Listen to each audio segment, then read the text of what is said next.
But if you could suspend that belief for just a second, think like, well, if you have something that's really valuable for people to offer and you're in the right room, it's probably going to work out. Like it's a good bet on yourself. So that depends on the person's risk Mhm. comfort.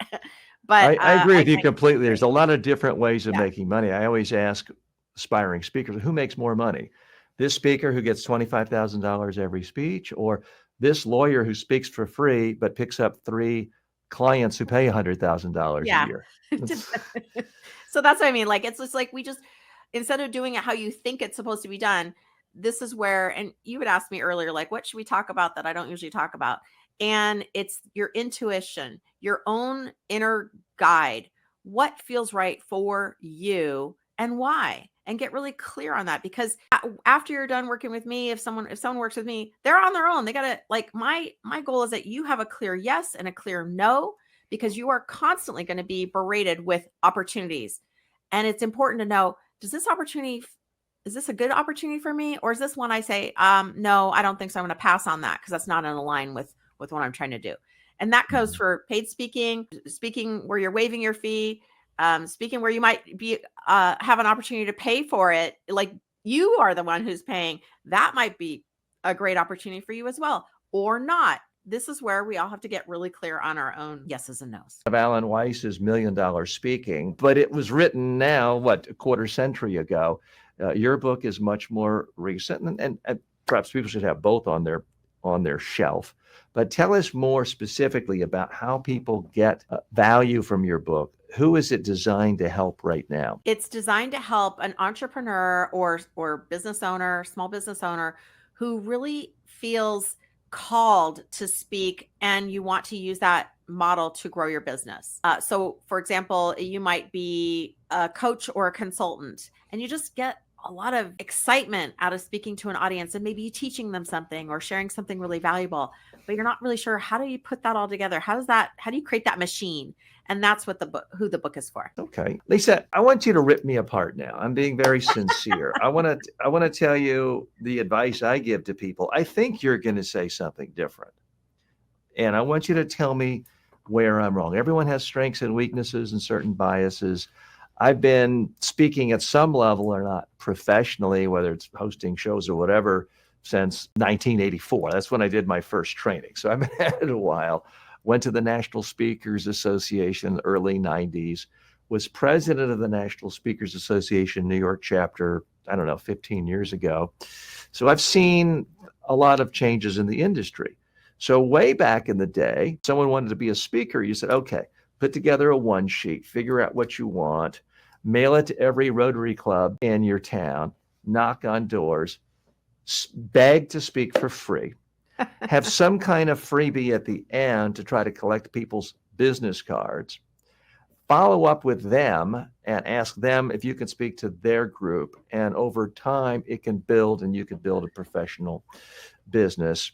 That's and then you can take that video of that and send it to speaker bureaus, and then you can call speaker bureaus all day long.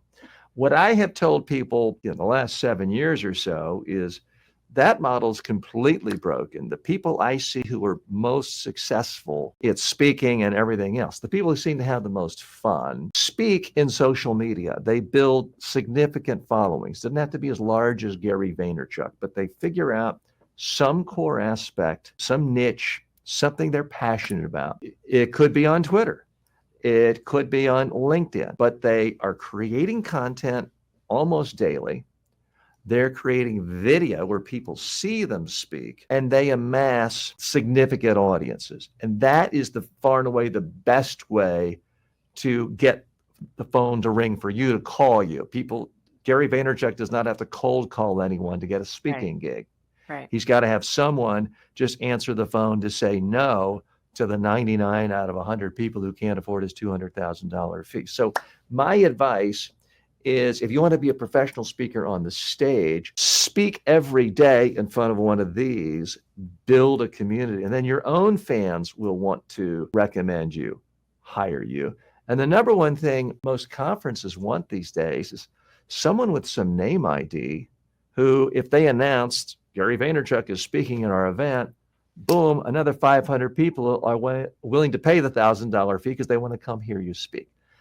So I tell people, don't waste time on the speaking for free if it involves traveling somewhere. I'd much rather you make 5 videos and share it with the whole world and build a social media following.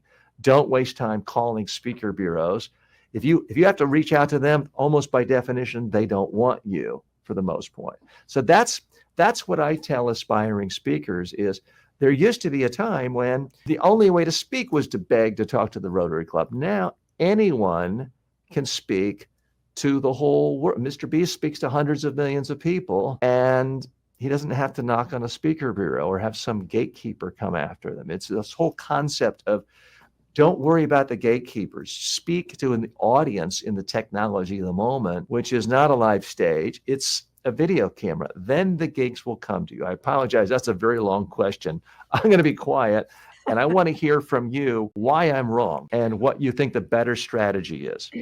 Well, I think that this comes back to a conversation you and I had earlier about cookie cutters, right? If I suggest an idea to my client that they would hate and they would just be miserable doing, they will not do it. So I am much more of a fan of finding what suits you, what strategy is going to suit that individual that's going to help them get to that next step of where they want to go.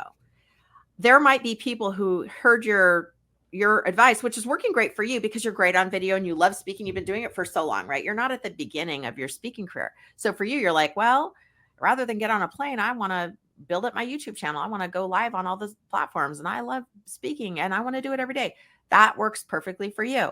For someone else, it might be super intimidating. Maybe the tech is too out of reach for them or they just don't know what to say. So again, it's not that one strategy is bad and the other one's good. It's more of like really finding the one that you're going to do and you're going to do consistently, right? Not just a flash in the pan. Sure, you could go live one day. Is that going to make a difference? No. You need to build it up regularly. So I think it's important that, especially as entrepreneurs, when you have your whole day, just have this white calendar, this blank space. What am I going to do with my day?